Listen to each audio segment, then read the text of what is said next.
Random qilamizmi yaxshi kommentariy yozganlarga? Yaxshi kommentariy yozganga. Assalomu alaykum qadrli Kim qancha topadi loyihasining obunachilari. Bizning bugungi suhbatdoshimiz Andijon klubining yarim himoyachisi Azbek Turg'unboyev. Azbek aka, assalomu alaykum. Assalomu alaykum. Charchamayapsizlarmi? Rahmat. Mashg'ulotlar bilan charchashlar yo'qmi aka? Yo'q, bo'lyapti. Mashg'ulotlar, o'yinga tayyorgarlik hammasi joyida. Aka, biz bu loyihani ko'proq hozirgi kundagi yoshlarga ko'proq kasblarni yoritish va kasbdagi erishadigan natijagacha bo'lgan mehnatlar haqida gapirib berish uchun bu loyihani tashkil qilganmiz. Siz futbolda faoliyatni qachon boshlagansiz? Katta futbolga kirib kelishim shu 2015-2016-yillarda shu Navbahor safida yoshlar jamoasidan shu asosiy tarkibga o'tganman. Birinchi bo'lib futboldan topgan pulingiz eslaysizmi? Birinchi topgan pulim shu 1,5 million bo'lsa kerak o'sha paytda. Yaxshi pulmidi o'sha paytda? U paytda pul anaqasi bor edi.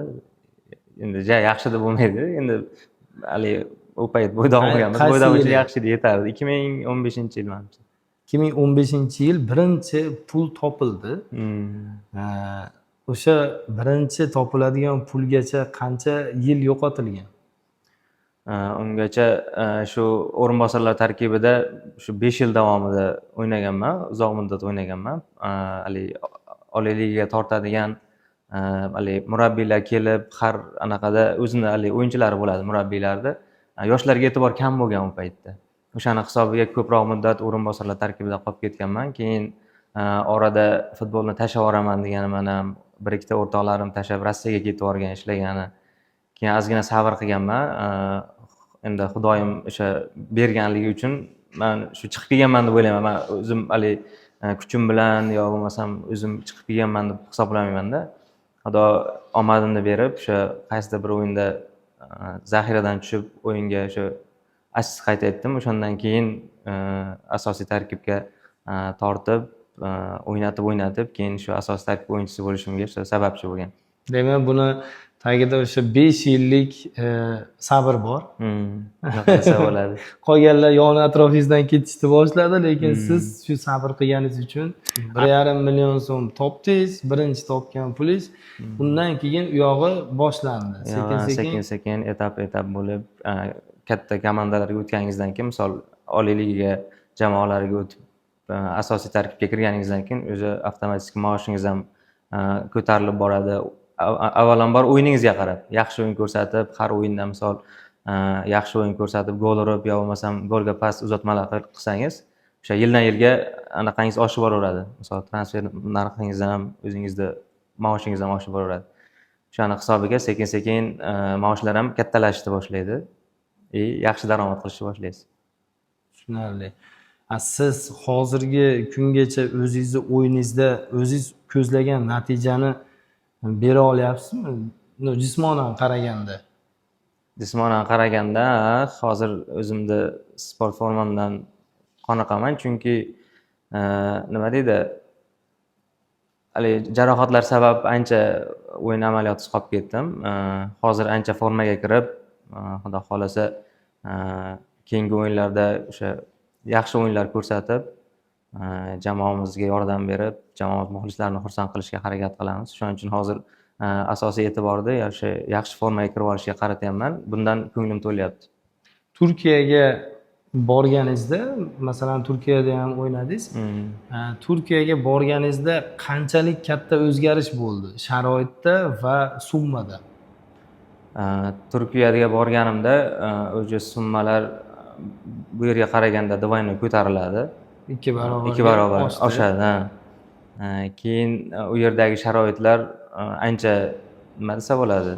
Ancha yuqori bizga nisbatan, chunki u yerda faqat futbol o'ylaysizda, boshqa hech narsaga vaqt ajratmaysiz. U yerda oshga chaqiradigan oshnalar yo'q. Yo'q, faqat xayolingiz o'sha mashg'ulotda, o'yinda bo'ladi. O'sha uy bilan ta'minlaydi, mashg'ulotga borish berishingiz uchun mashina qiladi, ajratadi. O'sha oilangiz bilan turishingiz uchun uy faqat trenirovkani o'ylaysiz, uyga kelasiz shu. Demak, jismoniy holatingiz ham Turkiyada yana ham yaxshilanishga nima bo'ldi? Nima deydi, sabab Albatta, bor? ularni chempionatlari, Turkiya chempionati ancha rivojlangan, kuchli chempionat. O'zimizdan ham O'zbekistondan hozir 2 kishi, 3 kishi o'ynayapti bu yerda. Saviyasi ancha yuqori, o'yin juda tez bo'ladi. Har bitta o'yinda shu bosim ostida o'ynaysizda. Endi biz yarim himoyachimiz to'p olsangiz уже pressingda keladi. Yo tezroq o'ylab pas berib chiqib ketishingiz kerak, yo bo'lmasam fizik holatingiz ham kuchli bo'lishi kerak yoki tez o'ylashingiz kerak. Endi aka, men to'g'risi haligi ochiqcharoq savollar beraman-da. Juda ham nimalar, muloyim savollarim kamroq. Andijon futbol klubiga yaxshi shartnoma bo'lgani uchunmi yoki Andijon futbol klubini rostdan yoqtirganingiz uchun keldingiz? Masalan, bo'lishi mumkin-ku, kamroq narx berilsa ham yaxshi jamoada o'ynagim bor degan fikr bo'ladi yoki ko'proq narx berilsa ham mayli shu jamoaga birar yil chidayman degan fikr ham bo'lishi mumkinmi sizda? O'zi shu menga Andijondan taklif tushdi deganda birinchi ko'z oldimga muxlislari keladi qanaqadir Andijondan. Fan klubi keladi. Chunki hali bularda anaqasini Borussia Dortmundning muxlislariga o'xshataman. Hali hammasi bir xil bo'lib sap-sariq kiyim oladi-ku, bular bir xil bo'lib qip-qizil kiyim. O'sha hayolimga keladi. Baribir muxlislar ichida o'ynash boshqacha. O'shaning uchun hali har bitta o'yinga ham mana ko'rib turganingizda 7000, 10000 muxlis kiradi. Undan ko'p даже. Bu yerga kelishdan oldin o'ylarmidingiz shu fanatlarning orasida men ham o'ynasam-da, shu fanatlar menga ham fanatlik. Endi u paytda biz raqib komanda bo'lib kelib o'ynaganmiz. Bizga qarshi fanatlik qilishardilar. Endi o'zimizda misol jamoani fanati yo jamoani fanatlarning o'yinchisi bo'lib o'ynash hammani orzusi bo'ladi. O'shaning uchun shu muxlislar hali qarsaklari ostida o'ynash ko'p futbolistlar orzusi. O'shaning uchun shu yerda yaxshi taklif bo'ldi. Hamma narsa yaxshilikka bo'lib ketdi-da. Hozir masalan Andijon bilan Navbahor baribir tug'ilib o'sgan joyingiz, o'zingizni viloyatingizdagi jamoa. Andijon bilan Navbahor o'yinida siz nimani his qilasiz hozir? Hozir endi Andijon bilan Navbahor o'rtasida bo'ladigan o'yinlar endi vodiy derbi hisoblanadi. Bir tomondan Namangan o'zim tug'ilib o'sgan joy, ikkinchi tomondan bu yer meni jamoam. Endi qayerda o'ynab, qayerda anaqasini olsangiz, nima deydi, tuzini yeb, anaqa maoshini olsangiz, endi o'sha yerga jon kuydirasiz-ku baribir. O'shanga ko'ngildan bir ajoyib anaqa tuyg'ular o'tadi. Endi buni gap bilan ta'riflash qiyin baribir. O'zingnikiga qarshi o'zing o'ynayotgandek, o'zingizga protiv o'ynab turgandek. Lekin nimadan kasbdan kelib chiqib, umuman haligi gaz tashlash bo'lmaydimi? Yo'q, anaqa narsa bo'lmaydi. Bo'lmaydi. Yo'q. Aka, sizdagi hozir bu endi umuman tashqariga chiqsak, misol uchun hozir Abduqodir Husanov o'ynayapti, mana Eldor Shomurodovlar. Sizni o'zingizni hozir taklif bo'lganida men o'ynardim degan orzungizdagi eng katta jamoa bormi? Endi hamma futbolistni o'zini orzusidagi hali jamoada o'ynashga qiladi, nima deydi, qiziqadi. Men shu yoshligimdan bilmayman, shu Unitedga qiziqardim, Manchester Unitedga. Endi u payt Ronaldo o'ynardi Unitedda. O'shanga Angliya Premier Ligasi ham yoqadi, temp yuqori edi. O'shaning uchun siz o'zingizni hozir o'sha yerga taklif bo'lsa, jismonan shunga tayyorman deb o'ylaysizmi? Yo'q, menimcha tayyor bo'lish uchun u yerda baribir kamida 1,5 oy, 2 oy yo mashg'ulot qilish kerak, u yerga adaptatsiya bo'lish kerak. Hech qaysi o'yinchi menimcha borib sirasi o'ynab keta olmaydi. Chunki yerda fizik holat juda yuqori. Siz o'zingizga namuna qilib olgan futbolchingiz kim? Masalan, hammada bo'ladi-yu bitta o'zi uchun namuna. Men shu Ronaldodan ko'p narsa olsa bo'ladi. Shuning uchun Ronaldodan professional bo'lishdi, qanaqa uxlashdi, qanaqa turishdi, misol u ana nima deydi, ovqat pitaniyasiga ham katta e'tibor beradi, vaqtli uxlaydi, erta turadi, trenirovka qiladi. Hamma narsaga o'sha anaqasini ajratib qo'yganmi, plan qilib qo'ygan. kunlik plani Kun bor. tartibi Kun tartibi bor. bor, ha. Hech qachon buzmaydi. Ha, hech qachon buzmaydi. Eng akkuratniy anaqa professional futbolchi Ronaldo deb o'ylayman.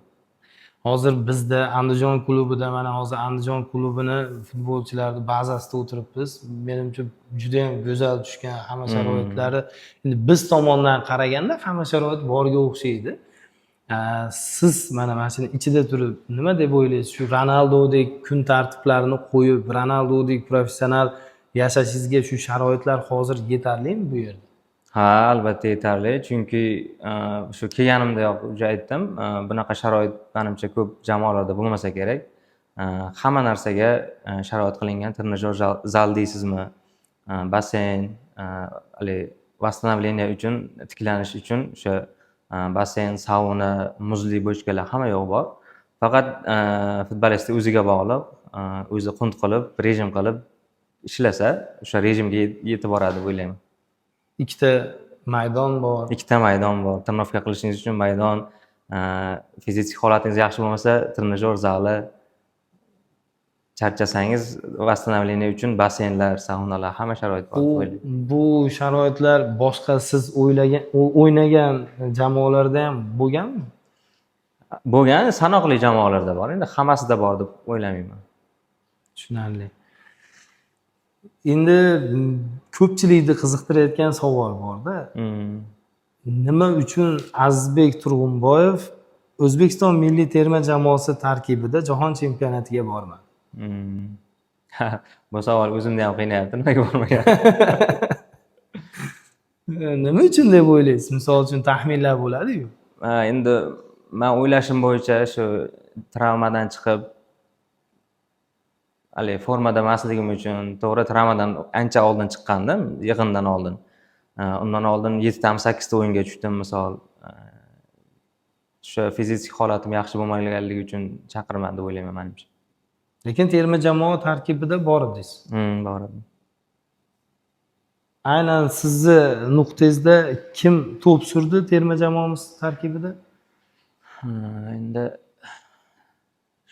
Oston, O'runov, Abbos, Fayzullayev, to'g'ri ular hozir siz bunaqa bo'lmadimi? Misol uchun ko'rib o'tiribsiz. Men bo'lganimda bunaqa qilardim degan vaziyat bo'ldimi? Ya, unaqa. Yaxshi o'ynadimi sizni nuqtangizda o'ynagan bolalar? Ha, hammalari yaxshi harakat qildi. Endi avvalambor birinchi chiqishimiz, jahon chempionatiga o'ziga yarasha bosim, hayajon bo'ladi. Lekin men o'ylashim bo'yicha yomon o'yin ko'rsatmadi. Bolalar harakat qildi, borini berdi hammalari. Endi uje jahon chempionatining havosini oldi endi bolalar. Bu ham bitta anaqa bo'ldi, nima desa bo'ladi. Tajriba bo'ldi, tajriba bo'ldi. O'zingiz aytganingizdek hozir haligi borib turib hech bo'lmasa 1 oy, 1,5 oy ularni orasida trenovka qilmay turib ular bilan o'ynash mumkin emas dedingiz. Shunaqa. Xuddi shunga o'xshab bular borib bir qator jahon chempionatini havosini olib, ozgina tajriba yig'ib keldi. Endi biz oldin misol jahon chempionatiga chiqish uchun chiqalamizmi deb o'ylardik-da.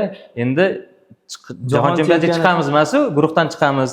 Endi undan uyog'i rezultatlarni o'ylasa bo'ladi deb o'ylayman. Endi jahon chempionatida o'ynash uchun boshqacharoq mashg'ulotlar o'tkaziladi. Endi ular boshqa tomonlarni ko'rib keldi, boshqa kamchiliklarni bilib keldi. Bu uchun hammamiz xursand bo'ldik, hamma maza qilib ko'rdi.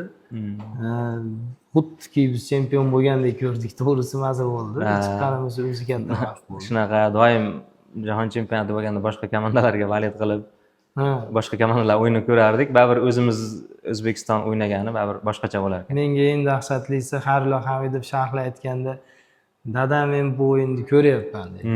Shu boshqacha ta'sir qilib ketdi. Sizga taklif bo'lgan va siz отказ qilgan taklif qaysi jamoalardan bo'lgan? Shu yaxshi taklif bo'lgan Erondan. O'sha Turkiyaga ketmasimdan oldin unga atmen qilib Turkiyaga ketganman. Summasida qanaqa farqi bor edi? Summasi ko'proq edi. Erondagi ko'proq edi.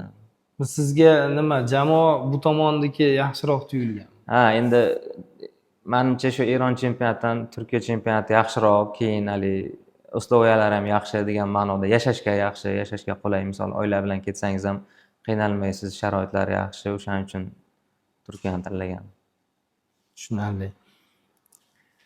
Hozirgi paytda endi bizni loyihamizda bu narsa ko'p so'raladi.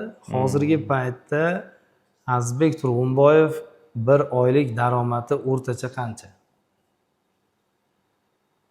O'rtacha endi bilmasam sir bo'la qolsin bugun. Juda ko'pchilik buni berkitishga harakat qiladi, lekin biz haligi berkitgani sari demak bu katta ekan degan shubha tug'iladi. Bizda o'rtacha 150 million bormi? 150 million plus minus. Bor. Bormi Shunaqa deb shunaqa? hisoblangan. Shu Azizbek Turg'unboyev darajasida o'ynamoqchi bo'lgan hozirgi kundagi yoshlarimizga nima maslahat bergan bo'lardingiz? Hozir endi boshlamoqchi bo'lgan yoshlarga. Shu oldilariga eng asosan shu yuqori maqsad qo'yishlari kerak. Maqsadlaridan umuman orqaga chekinmaslik kerak. Sport eng alinaqa nima desa bo'ladi? Sportda aldab bo'lmaydi-da baribir. Shu yoshlikdan ishlab, ustingizda ishlab, tajriba yig'ib turib, keyin top darajadagi futbolist bo'lishingiz mumkin. Tushunarli. Hozirgi paytda Azizbek Turg'unboyevni mana shu olib borayotgan yo'lidagi eng oliy maqsadi nima?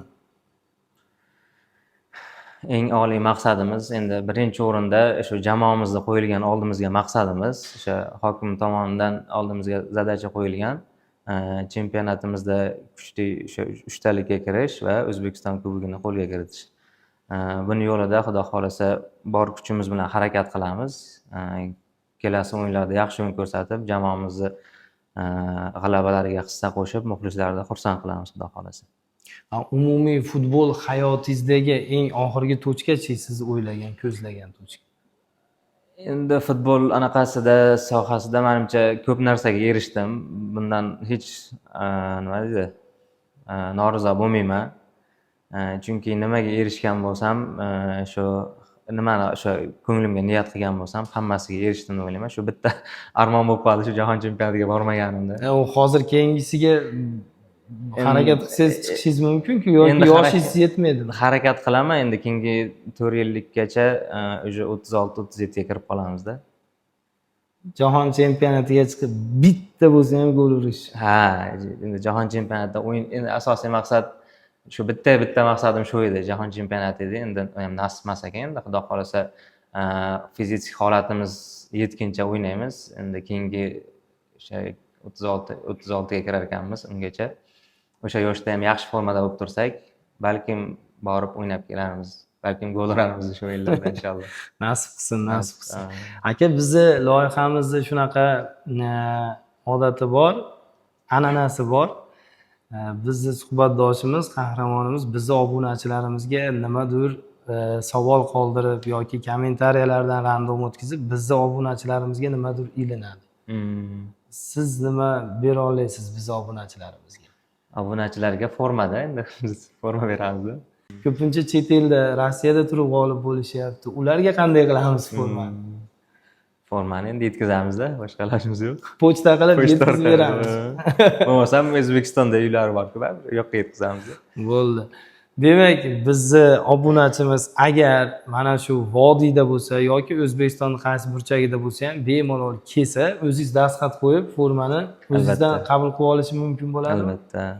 O'zingizlar qabul qilib olishinglar mumkin bo'ladi. Bemalol rasmlarga tushib, nima qilamiz? Savol qoldiramizmi yoki random qilamizmi? Yaxshi kommentariy yozganlarga. Yaxshi kommentariy yozganga. Random o'tkazib, Azizbek Turg'unboyevdan bitta yaxshi formani dastxati bilan ilojini qilsangiz kelib, billalashib, rasmga tushib olib ketishingiz mumkin bo'ladi. Aka, suhbat uchun kattakon rahmat. Sizga juda ham maza qilib suhbatlashdik. Keyingi suhbatimizni jahon chempionatiga borib gol urib kelganingizdan keyin olamiz deb yaxshi niyat qilamiz. Xudo xolasa. Jahon chempionatiga borib, asa o'ylagandek gol urib, qaytib kelgandan keyin ham bitta suhbat qilamiz deb ishonch bilan aytaveraylik. Xudo xolasa, yaxshi niyat qilaveramiz. Xudo xolasa. Nima deydi? Ishlaringga kattakon omad. Bu podkastlaring ko'payaversin. Aytganingiz kelsin. Sizlarga ham faoliyatlaringizga omad tilab qolaman aka. Bo'lajak futbolchilarimizga, bo'lajak Azizbek Turg'unboyevlarga agar ozgina bo'lsa ham manfaatli bo'lgan bo'lsa biz xursandmiz. Hammalarga kattakon rahmat.